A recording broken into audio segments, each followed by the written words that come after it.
Hello guys, welcome back to my YouTube channel in new latest topic. ನಾನು ಈ ದಿನ BComನ 4th ಸೆಮಿಸ್ಟರ್ನ ವಿದ್ಯಾರ್ಥಿಗಳಿಗೆ ತುಂಬಾ ಯೂಸ್ಫುಲ್ ಆಗಿರೋ ವಿಡಿಯೋ ಜೊತೆ ಬಂದಿದ್ದೀನಿ. ಸೊ ಏನಪ್ಪ ಅಂತ ಅಂದರೆ ಯಾರೆಲ್ಲ ಕಾಸ್ಟಿಂಗ್ ಮೆಥಡ್ಸ್ ಆ್ಯಂಡ್ ಟೆಕ್ನಿಕ್ಸ್ ಈ ಸಬ್ಜೆಕ್ಟ್ನ ಬಗ್ಗೆ ಯಾರೆಲ್ಲ ಸ್ಟಡಿ ಮಾಡ್ತಾ ಇರ್ತೀರೋ ಅವರಿಗೆ ಈ ವಿಡಿಯೋ ತುಂಬಾ ಇಂಪಾರ್ಟೆಂಟ್ ಅಂತ ಹೇಳ್ತಾ ಈ ವಿಡಿಯೋ ಶುರು ಮಾಡ್ತೀನಿ. ಇದು ತುಮಕೂರು ಯೂನಿವರ್ಸಿಟಿಯ ಪ್ರೀವಿಯಸ್ ಇಯರ್ ಕ್ವಶನ್ ಪೇಪರ್ ಆಗಿರುತ್ತೆ. ಈಗ ಯಾರೆಲ್ಲ ಎಕ್ಸಾಮ್ ಬರೀತಾ ಇರ್ತಾರೆ ಅವರಿಗೆ ಇದು ಪ್ರೀವಿಯಸ್ ಇಯರ್ ಕ್ವಶನ್ ಪೇಪರ್. ಈ ಪೇಪರು ಆಗಸ್ಟ್ ಸೆಪ್ಟೆಂಬರ್ 2024 ಅಂದರೆ ಈ ವರ್ಷದ ಹಿಂದೆ ವರ್ಷ ಆಗಿರುವಂಥ ಪೇಪರು. ಸೊ ಇದು costing method and techniques NEP question paper ಆಗಿರುತ್ತೆ. ಇದು ನಿಮಗೆ ತುಂಬಾ ಇಂಪಾರ್ಟೆಂಟ್ ಆಗಿರುತ್ತೆ. ಮತ್ತು 2023 ಕ್ವಶನ್ ಪೇಪರು ಸಹ ನನ್ನ ಚಾನಲ್ನಲ್ಲಿ ಬ್ರೀಫ್ಲಿಯಾಗಿ ಎಕ್ಸ್ಪ್ಲೇನ್ ಮಾಡಿ ನನ್ನ ಚಾನಲ್ಗೆ ಆಲ್ರೆಡಿ ಪೋಸ್ಟ್ ಮಾಡಿದ್ದೀನಿ. ಆ ಪೇಪರು ಸಹ ಈ ಪೇಪರು ಆ ಪೇಪರು ನೋಡಿಕೊಂಡ್ರೆ ನೀವು ಆರಾಮಾಗಿ ಪಾಸ್ ಆಗ್ತೀರಾ, ಅದ್ರಲ್ಲಿ ನಾನು ಗ್ಯಾರಂಟಿ ಕೊಡ್ತೀನಿ ಅಂತ ಹೇಳ್ತಾ ಬನ್ನಿ ಗೈಸ್ ಈ ವಿಡಿಯೋ ಶುರು ಮಾಡೋಣ. ಈ ವಿಡಿಯೋ ಶುರು ಮಾಡೋಕ್ಕಿಂತ ಮುಂಚೆ ನಮ್ಮ ಚಾನಲ್ನ ಸಬ್ಸ್ಕ್ರೈಬ್ ಮಾಡ್ಕೊಂಡಿಲ್ಲ ಅಂದರೆ ತಪ್ಪದೇ ಸಬ್ಸ್ಕ್ರೈಬ್ ಮಾಡ್ಕೊಂಡು ಈ ವಿಡಿಯೋಗೊಂದು ಲೈಕ್ ಕೊಡಿ ಮತ್ತು ನಿಮ್ಮ ಫ್ರೆಂಡ್ಗಳಿಗೂ ಆದಷ್ಟು ಶೇರ್ ಮಾಡಿ ಅಂತ ಹೇಳ್ತಾ ಬನ್ನಿ ಗೈಸ್ ಈ ವಿಡಿಯೋ ಶುರು ಮಾಡೋಣ. ನೋಡಿ ಗೈಸ್, ಮೊದಲನೇದಾಗಿ costing method and techniques. So ನಿಮ್ಗೆ ಆಲ್ರೆಡಿ ಗೊತ್ತು, ಪ್ಯಾಟರ್ನ್ ಹೇಳ್ಬೇಕಾಗಿಲ್ಲ. MCQ questions 2 marks, 4 marks, 12 marks ಈ ಥರ ಅಲೋಕೇಶನ್ಸ್ ಆಗಿರುತ್ತೆ. ಅದರಲ್ಲಿ ಮೊದಲೇದಾಗಿ MCQ ಕ್ವಶನ್ಸ್ ಅಂತ ಬಂದರೆ ಸೊ ಏನೆಲ್ಲ ಇದೆ ಅಂತ ನೋಡೋದಾದರೆ, ಫಸ್ಟ್ನೇ MCQ questions, job costing is applied only in a dash concern. ಅಂದರೆ ಉದ್ಯೋಗ ವೆಚ್ಚವನ್ನು ಈ ಸಂಸ್ಥೆಗೆ ಮಾತ್ರ ಅನ್ವಯಿಸಲಾಗುತ್ತದೆ. ಅಂದರೆ ಆಪ್ಷನ್ ಕೊಟ್ಟಿದ್ದಾರೆ ನೋಡಿ, small, large, medium, none of the ಅಬೋ ಅಂತ ಹೇಳಿದ್ದಾನೆ. ಸೊ ಇದಕ್ಕೆ ಆನ್ಸರ್ ಬಂದುಬಿಟ್ಟು ಏನಪ್ಪ ಅಂತ ಅಂದರೆ option 4 none of this. Job ಕಾಸ್ಟಿಂಗ್ನ ನಾವು ಇಷ್ಟೇ ಇರುತ್ತೆ, ಅದು ಲಾರ್ಜು ಸ್ಮಾಲು ಅಂತ ನಾನು ಹೇಳೋಕ್ಕೆ ಆಗೋದಿಲ್ಲ. ಅದು ಕಾನ್ಸ್ಟೆಂಟಾಗಿ ಇರೋದೇ ಇಲ್ಲ, ಅದಕ್ಕೋಸ್ಕರ ನನ್ ಆಫ್ ದಿಸ್ ಇದಕ್ಕೆ ಆನ್ಸರ್ ಆಗಿರುತ್ತೆ. ಇನ್ನು next question, which one of this is not the component of cost in transport costing. ಅಂದರೆ ಇವುಗಳಲ್ಲಿ ಯಾವುದು ಸಾರಿಗೆ ವೆಚ್ಚದಲ್ಲಿ ವೆಚ್ಚದ ಅಂಶವಲ್ಲ. ಇದರಲ್ಲಿ ಯಾವುದು ಕಾಸ್ಟ್ ಅಲ್ಲ ಅಂತ ಹೇಳ್ತಿದ್ದಾರೆ ನೋಡಿ. Running cost, option 2 standing cost, next production cost, maintenance cost. So ಇದಕ್ಕೆ ನಿಮ್ಗೆ ಆಲ್ರೆಡಿ ಗೊತ್ತಿರುತ್ತೆ. ಸೊ ನಿಮಗೆ ಟ್ರಾನ್ಸ್ಪೋರ್ಟ್ ಅಂತ ಬಂದಾಗ ಪ್ರೊಡಕ್ಷನ್ ಕಾಸ್ಟಾಗಿ ಬರುತ್ತೆ, ಸೊ ಜಸ್ಟ್ ಓಡಾಡಕ್ತಾನೆ ಕಾಸ್ಟ್ ಬರೋದು. ಸೊ ಅದಕ್ಕೋಸ್ಕರ ಇದಕ್ಕೆ ಆನ್ಸರ್ ಬಂದ್ಬಿಟ್ಟು ಪ್ರೊಡಕ್ಷನ್ ಕಾಸ್ಟ್ ಇದಕ್ಕೆ ಆನ್ಸರ್ ಆಗಿರುತ್ತೆ. ಅಂದರೆ ಅಲ್ಲ, ಇದು ಯಾವುದು ಅಲ್ಲ ಅಂತ ಹೇಳ್ತೀವಿ, ಇದಕ್ಕೆ ಪ್ರೊಡಕ್ಷನ್ ಕಾಸ್ಟ್ ಆನ್ಸರ್ ಆಗಿರುತ್ತೆ.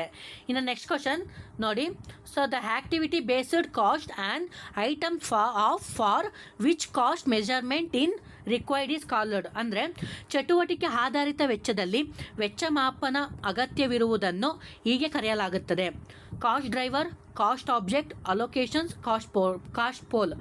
ಓಕೆ, ಇದಕ್ಕೆ ಆನ್ಸರ್ ಅಂತ ನೋಡೋದಾದರೆ option C, option 2 cost object ಇದಕ್ಕೆ ಆನ್ಸರ್ ಆಗಿರುತ್ತೆ. ಅಂದರೆ ವೆಚ್ಚದ ವಸ್ತು ಇದಕ್ಕೆ ಆನ್ಸರ್ ಆಗಿರುತ್ತೆ.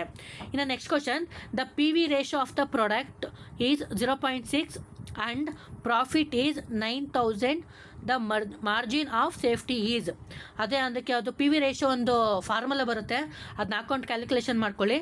ಸೊ ಇದಕ್ಕೆ ಆನ್ಸರ್ ಬಂದುಬಿಟ್ಟು 15,000 ಇದಕ್ಕೆ ಆನ್ಸರ್ ಆಗಿರುತ್ತೆ. ಓಕೆನಾ. ಇನ್ನು ನೆಕ್ಸ್ಟ್ ಕ್ವಶನ್ ನೋಡಿ, which of the following is objective budgetary control. ಅಂದರೆ ಕೆಳಗಿನವುಗಳಲ್ಲಿ ಯಾವುದು ಅಯವ್ಯಯ ನಿಯಂತ್ರಣದ ಉದ್ದೇಶವಾಗಿದೆ. ಅದರಲ್ಲಿ planning, coordination, communication, all of the above. So ಇದಕ್ಕೆ ಆನ್ಸರ್ ಅಂತ ನೋಡೋದಾದರೆ ಆಲ್ ಆಫ್ ದಿ ಅಬೋ. ಈ ಬಜೆಟರಿ ಕಂಟ್ರೋಲಿಗೆ ಬಂದಾಗ ಪ್ಲ್ಯಾನಿಂಗು ವರ್ಕೌಟ್ ಆಗುತ್ತೆ, ಕೋಆರ್ಡಿನೇಷನು ಬೇಕಾಗುತ್ತೆ, ಕಮ್ಯುನಿಕೇಷನು ಬೇಕಾಗುತ್ತೆ. So all of the above ಇದಕ್ಕೆ ಆನ್ಸರ್ ಆಗಿರುತ್ತೆ. ಇನ್ನು next question, contract. Okay, contract costing usually applicable in. ಅಂದರೆ ಒಪ್ಪಂದ ವೆಚ್ಚವು ಸಾಮಾನ್ಯವಾಗಿ ಇದರಲ್ಲಿ ಅನ್ವಯಿಸುತ್ತದೆ. ಅದಕ್ಕೆ ಆಪ್ಷನ್ ಹೇಳಿದ್ದಾರೆ ನೋಡಿ, constructional work, textile Miles, cement industries, chemical industries. So ಇದಕ್ಕೆ ಆನ್ಸರ್ ನೋಡೋದಾದರೆ ಕನ್ಸ್ಟ್ರಕ್ಷನಲ್ ವರ್ಕಲ್ಲಿ ಕಾಂಟ್ರಾಕ್ಟ್ ಬೇಸ್ಡ್ ತೊಗೊತಾರೆ. ಆನ್ಸರ್ ಬಂದ್ಬಿಟ್ಟು ಕನ್ಸ್ಟ್ರಕ್ಷನಲ್ ವರ್ಕ್ ಆನ್ಸರ್ ಆಗಿರುತ್ತೆ. ಸೊ ಇವು ನೋಡೋದಲ್ವಾ, ಇವು MCQ ಕ್ವಶನ್ಸ್ಗಾಯಿತು. ಅದೇ ರೀತಿ 2 ಮಾರ್ಕ್ಸಿಗೆ ಯಾವ ಥರ ಕ್ವಶನ್ಸ್ನ ಕೇಳಿದ್ದಾರೆ, ಇದರಲ್ಲಿ ಪ್ರತಿಯೊಂದು ಕ್ವಶನ್ಸ್ ಇಂಪಾರ್ಟೆಂಟು, ಎಲ್ಲೂ ಸಹ ಸ್ಕಿಪ್ ಮಾಡೋಕ್ಕೆ ಹೋಗಬೇಡಿ. ಸೊ ನೋಡಿ, ಫಸ್ಟ್ನೇ 2 ಮಾರ್ಕ್ಸಲ್ಲಿ ಫಸ್ಟ್ನೇ ಕ್ವಶನ್ನು, state any 2 characteristics of standard costing. ಅಂದರೆ ಸ್ಟ್ಯಾಂಡರ್ಡ್ ಕಾಸ್ಟಿಂಗ್ನ ಸ್ಥಾಯಿ ವೆಚ್ಚದ ಯಾವುದೆರಡು ಗುಣಲಕ್ಷಣಗಳನ್ನು ತಿಳಿಸಿ. ಅಂದರೆ ಸ್ಟ್ಯಾಂಡರ್ಡ್ ಕಾಸ್ಟಿಂಗ್ನ ಮೀನಿಂಗ್ನ ಬರೆದು ಕ್ಯಾರೆಕ್ಟರಿಸ್ಟಿಕ್ಸ್ನ ಬರೋದ್ರೆ ಸಾಕಾಗುತ್ತೆ. Next, what do you mean by work certified. ಅಂದರೆ ಕೆಲಸ ಪ್ರಮಾಣೀಕರಿಸುವುದು ಎಂದರೇನು. ವರ್ಕ್ ಸರ್ಟಿಫಿಕೇಟ್ ಮೀನಿಂಗ್ನ ಬರೆದ್ರೆ ಸಾಕಾಗುತ್ತೆ. Next, define budgetary control. ಅಂದರೆ ಬಜೆಟರಿ ಅಯವ್ಯಯದ ನಿಯಂತ್ರಣವನ್ನು ವ್ಯಾಖ್ಯಾನಿಸಿ. ಬಜೆಟರಿ ಕಂಟ್ರೋಲ್ನ ಡೆಫಿನೇಷನ್ ನೀವು ಇಲ್ಲಿ ಬರೆದ್ರೆ ಸಾಕಾಗುತ್ತೆ. Next what is abnormal gain, ಅಸಹಜ ಲಾಭ ಎಂದರೇನು? ಅಬ್ನಾರ್ಮಲ್ ಗೇನ್ ಮೀನಿಂಗ್ನ ಬರೆದ್ರೆ ಸಾಕಾಗುತ್ತೆ. ಇನ್ನು next question, what is the activity based costing, ಅಂದರೆ ಚಟುವಟಿಕೆ ಆಧಾರಿತ ವೆಚ್ಚ ಎಂದರೇನು? ನೋಡಿ, ಆ್ಯಕ್ಟಿವಿಟಿ ಬೇಸ್ಡ್ ಕಾಸ್ಟಿಂಗ್ ಮೀನಿಂಗ್ನ ನೀವು ಇಲ್ಲಿ ಬರೀಬೇಕಾಗುತ್ತೆ. ಸೊ ಇಷ್ಟು 5 ಕ್ವಶನ್ಸ್ ನಿಮಗೆ ಇಂಪಾರ್ಟೆಂಟು, ಬಟ್ 3 ಕ್ವಶನ್ ಅಟೆಂಡ್ ಮಾಡಬೇಕು. ನಿಮ್ಮ ಎಕ್ಸಾಮ್ ಪಾಯಿಂಟ್ ಆಫ್ 5ಕ್ಕೆ 5 ಕ್ವಶನ್ಸು ಓದ್ಕೊಳ್ಳಿ, ಮತ್ತು 2023 ಕ್ವಶನ್ ಪೇಪರು ಸಹ ನೋಡ್ಕೊಳ್ಳಿ. ಇನ್ನು ನೆಕ್ಸ್ಟ್ ಕ್ವಶನ್ 4 ಮಾರ್ಕ್ಸಿಗೆ. ಇಲ್ಲಿ ನಮಗೆ ಥಿಯರಿನೂ ಬರುತ್ತೆ ಆ್ಯಂಡ್ ಪ್ರಾಬ್ಲಮೆಟಿಕ್ಕು ಬರುತ್ತೆ. ತುಂಬ ಇಂಪಾರ್ಟೆಂಟು. ಅದು ಥಿಯರಿ ಆಗಿರ್ಬೋದು, ಪ್ರಾಬ್ಲಮೆಟಿಕ್ ಆಗಿರ್ಬೋದು. ಅದರಲ್ಲಿ ಫಸ್ಟ್ನೇದರಲ್ಲಿ 4 ಮಾರ್ಕ್ಸಿಗೆ ಫಸ್ಟ್ನೇ ಕ್ವಶನ್ ನೋಡಿ ಏನು ಕೇಳಿದ್ದಾನೆ ಅಂತ. ಇದು ಓವರ್ ಹೆಡ್ ಮೇಲಿರುವಂಥ ಒಂದು ಚಾಪ್ಟರ್ ಮೇಲಿರುವಂಥ ಕ್ವಶನ್ಸು. ಸೊ ಏನು ಹೇಳಿದಾನಪ್ಪ ಅಂತ ಅಂದರೆ, from the following particular related to job manufacturing ascertain the total cost of each job by preparing a job cost sheet ಕೊಟ್ಟಿದ್ದಾನೆ. ಇಲ್ಲ direct material, direct wages, direct expenses, job 1, job 2ನ ಕೊಟ್ಟಿದ್ದಾನೆ. ಇದರಲ್ಲಿ work overhead is 45 prime cost of office overhead 15% of work cost. ಅಂದರೆ ನಮಗೆ ಇಲ್ಲಿ calculation of over head ಅಂತ ಬರುತ್ತಲ್ಲ, ಆ ಚಾಪ್ಟರಿಂದ ಬಂದಿರುವಂಥ ಕ್ವಶನ್ಸು ನೀಟಾಗಿ ಫಾರ್ಮೆಟ್ ಪ್ರಕಾರ ಮಾಡ್ಕೊತ ಹೋದರೆ ಇದು ಈಸಿಯಾಗಿರುತ್ತೆ. ಇನ್ನು ನೆಕ್ಸ್ಟ್ ಕ್ವಶನ್ ನೋಡಿ, 4 ಮಾರ್ಕ್ಸಿಗೆ ಕೇಳಿರೋ ಕ್ವಶನ್ಸು. ಇದು ತುಂಬ ಡೆಡ್ ಈಸಿ ಅಂತ ಹೇಳ್ಬೋದು. PV ರೇಷೋ ಮಾಡೋಕ್ಕೆ ಹೇಳಿದ್ದಾನೆ ನೋಡಿ. The following information the obtaining from a limited for the year 2022 sales 1,20,000, variable cost 60,000ನ ಲೆಸ್ ಮಾಡಬೇಕು, ಫಿಕ್ಸ್ಡ್ ಕಾಸ್ಟ್ನ ಆ್ಯಡ್ ಮಾಡಬೇಕು 30,000. ಅವಾಗ ಬರುವಂಥದ್ದೇ ನಮಗೆ ಕ್ಯಾಲ್ಕುಲೇಷನ್ PV ರೇಷೋ, ಆಮೇಲೆ BEP ratio and margin of ಸೇಫ್ಟಿನೂ ಸಹ ಕಂಡುಹಿಡಿಬೇಕು ಅಂತ ಹೇಳಿದ್ದಾನೆ. ಸೊ 4 ಮಾರ್ಕ್ಸಿಗೆ ಇದಕ್ಕೆ ನಾವು PV ರೇಷೋ ಕಂಡುಹಿಡಿಯೋಕೆ ಒಂದು 2 ಮಾರ್ಕ್ಸು, BEP ಕಂಡುಹಿಡಿಯೋಕ್ಕೆ, ಮಾರ್ಜಿನ್ ಕಂಡುಹಿಡಿಯೋಕ್ಕೆ 1 ಮಾರ್ಕ್ಸು, ಈ ರೀತಿ ನಮ್ಗೆ ಅಲೋಕೇಶನ್ ಮಾಡ್ತಾನೆ. ಇನ್ನು ನೆಕ್ಸ್ಟ್ ಕ್ವಶನ್ ನೋಡಿ. ಸೊ ಏನು ಕೇಳಿದ್ದಾನೆ ನೋಡಿ, from the following calculate the cost accounting. ಅದ್ರಲ್ಲಿ ಕೇಳಿರೋದು ನೋಡಿ, labour cost variance, labour rate variance and labour efficiency variance. ಅದರಲ್ಲಿ ಆ್ಯಕ್ಚುಯಲ್ ಡೈರೆಕ್ಟ್ ವೇಜಸ್ ಬಂದುಬಿಟ್ಟು 2,000, standard hours produced 8,000, standard rate per hour 30 paisa, actual hours worked 8,200. So ಇದು ನಮಗೆ ಬರುತ್ತೆ. ನೀಟಾಗಿ format ಪ್ರಕಾರ ಮಾಡಿಕೊಂಡ್ರೆ ತುಂಬ ಡೆಡ್ ಈಸಿ ಆಗುತ್ತೆ. ಇನ್ನು ನೆಕ್ಸ್ಟ್ ಕ್ವಶನ್ ನೋಡಿ, the transport service company supplies the following details. ಇಲ್ಲಿ wages of driver, conduct of the cleaner, next salaries of office supervisory staff, diesel oil and other oil, repairs and maintenance, taxation, insurance, depreciation, interest and other charges, passenger kilometres 3,60,000 kilometres, find of cost per passenger kilometres. ಅಂದರೆ ನಾವು travelling ಎಕ್ಸ್ಪೆನ್ಸಸ್ನ ಕಂಡುಹಿಡಿತೀವಲ್ಲ, travelling accounting, ಅಲ್ಲಿ ನಮಗೆ ಬರುವಂಥದ್ದು. ಇಲ್ಲಿ find out cost per ಪ್ಯಾಸೆಂಜರ್ನ ನಾವಿಲ್ಲಿ ಕಂಡುಹಿಡಬೇಕು, ನೋಡ್ಕೊಳ್ಳಿ. ಇನ್ನು ನೆಕ್ಸ್ಟ್ ಕ್ವಶನ್ ಒಂದು ನಮಗೆ ಡಿಫ್ರೆನ್ಸಿಯೇಷನ್ ಕೊಟ್ಟಿದ್ದಾನೆ 4 ಮಾರ್ಕ್ಸಿಗೆ. Write any 4 differences between job costing and process costing. ಅಂದರೆ ಕೆಲಸದ ವೆಚ್ಚ ಮತ್ತು ಪ್ರಕ್ರಿಯೆಯ ವೆಚ್ಚದ ನಡುವಿನ 4 ವ್ಯತ್ಯಾಸಗಳನ್ನು ಬರೆಯಿರಿ ಅಂತ ಹೇಳಿದ್ದಾನೆ. ಸೊ ನೀವು ಡೆಫಿನೇಷನ್ ನೀವು ಇಲ್ಲಿ ಬರೆದ್ರೆ ಎನಫ್ ಸಾಕಾಗುತ್ತೆ. ಸೊ ಇವು ನೋಡೋದ್ರಲ್ಲ, ಇಷ್ಟು ಸಹ ನಿಮಗೆ 4 ಮಾರ್ಕ್ಸಿಗೆ ಇದ್ದಂಥ ಕ್ವಶನ್ಸ್ಗಳು. ಇನ್ನು 12 ಮಾರ್ಕ್ಸಿಗೆ ಯಾವ ಥರ ಕ್ವಶನ್ಸ್ಗಳಿದ್ದಾವೆ ಅನ್ನೋದನ್ನು ಬನ್ನಿ ಮುಂದೆ ತಿಳ್ಕೊತಾ ಹೋಗೋಣ. ಸೊ ನೋಡಿ, 12 ಮಾರ್ಕ್ಸಿಗೆ ಫಸ್ಟ್ನೇ ಕ್ವಶನ್ನೇ ಯಾವ್ದು ಕೊಟ್ಟಿದ್ದಾನೆ ಅಂತ ನೋಡಿ. ಬಜೆಟ್ ಅಕೌಂಟಿಂಗ್ ಅದ್ರಲ್ಲಿ ಬರುತ್ತೆ, ಅಕೌಂಟ್ಸ್ ಆಫ್ ಬಜೆಟು ನೋಡಿ. The expenses budgeted for productions of 10,000 unit in factory are furnished below. ಇದರಲ್ಲಿ ಮೆಟೀರಿಯಲ್ ಕೊಟ್ಟಿದ್ದಾನೆ, ಲೇಬರ್ ಕೊಟ್ಟಿದ್ದಾನೆ, variable factory overhead, fixed factory overhead ಕೊಟ್ಟಿದ್ದಾನೆ, ಅದು 2 ಲ್ಯಾಕು. ವೇರಿಯಬಲ್ ಎಕ್ಸ್ಪೆನ್ಸಸ್ಸು ಅವ್ರು ಡೈರೆಕ್ಟ್ ಕೊಟ್ಟಿದ್ದಾನೆ, ಸೆಲ್ಲಿಂಗ್ ಎಕ್ಸ್ಪೆನ್ಸಸ್ಸು 10% ಫಿಕ್ಸ್ಡ್ ಅಂತ ಹೇಳಿದ್ದಾನೆ, ಡಿಸ್ಟ್ರಿಬ್ಯೂಷನ್ ಎಕ್ಸ್ಪೆನ್ಸಸ್ಸು 10% ಫಿಕ್ಸ್ಡ್ ಅಂತ ಕೇಳಿದ್ದಾನೆ, ಅಡ್ಮಿನಿಸ್ಟ್ರೇಟಿವ್ ಎಕ್ಸ್ಪೆನ್ಸಸ್ಸು ಫಿಕ್ಸ್ಡು 1 ಲ್ಯಾಕ್ ಹೇಳಿದ್ದಾನೆ, the total cost sales per unit. You are required the prepare budget for the production 6,000 unit and 8,000 unit.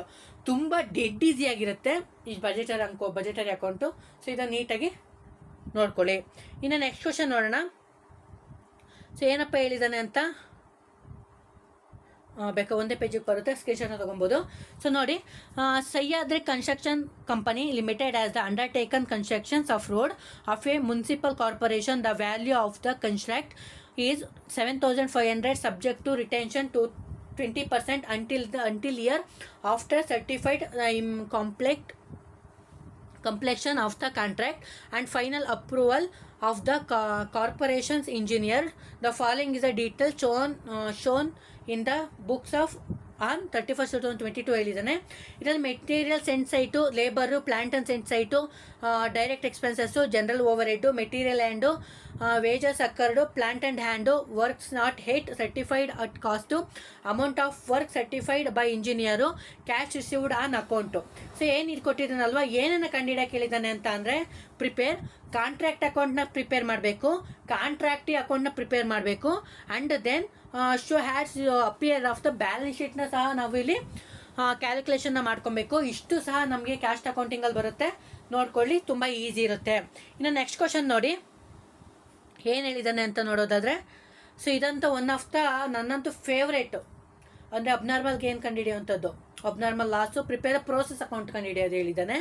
So ಇಲ್ಲಿ ನಮಗೆ unit introduced at 10 per unit, process A, process B, process C, ಈ ಮೂರು process ಮೇಲೂ ಸಹ ನಾವು ಕ್ಯಾಲ್ಕುಲೇಷನ್ನ ಮಾಡ್ಕೊಬೇಕು. ಇದರಲ್ಲಿ ನಮಗೆ ನಾರ್ಮಲ್ ವೇಜಸ್ ವೇಸ್ಟೇಜು ಯೂನಿಟಲ್ಲಿ ಕೊಟ್ಟಿದ್ದಾನೆ ಪರ್ಸೆಂಟೇಜಲ್ಲಿ, ಸೇಲ್ಸ್ ಪ್ರೈಸ್ ವೇಸ್ಟೇಜು 245 ಅಂತ ಹೇಳಿದ್ದಾನೆ. ಆಮೇಲೆ sundry materials, next labour, direct expenses, actual output units. ಇದರಲ್ಲಿ ನಮಗೆ ಅಬ್ನಾರ್ಮಲ್ ಗೇನು ಮಾಡಬೇಕು ಆ್ಯಂಡ್ ಅಬ್ನಾರ್ಮಲ್ ಲಾಸು ಸಹ ಮಾಡ್ಕೊಬೇಕು. Process A, process B, process C ಮೇಲೆ ಮಾಡ್ಕೊಬೇಕು. ಇದು ಸಹ ಮೋಸ್ಟ್ ಇಂಪಾರ್ಟೆಂಟು, ತುಂಬ ಈಸಿಯಾಗಿರುತ್ತೆ. ಇನ್ನು ನೆಕ್ಸ್ಟು ನೋಡಿ ಏನು ಹೇಳಿದ್ದಾನೆ ಅಂತ ನೋಡೋದಾದರೆ, from the following data related to difference vehicles A and B compute the cost per unit miles. ಅಂದರೆ ಮೇಲಲ್ಲಿ ಕಾಸ್ಟ್ ಪರ್ ಯೂನಿಟ್ನ ಕಂಡುಹಿಡಿಯೋಕ್ಕೆ ಹೇಳಿದ್ದಾನೆ. ಸೊ ವೆಹಿಕಲ್ ಬಿ ಕೊಟ್ಟಿದ್ದಾನೆ.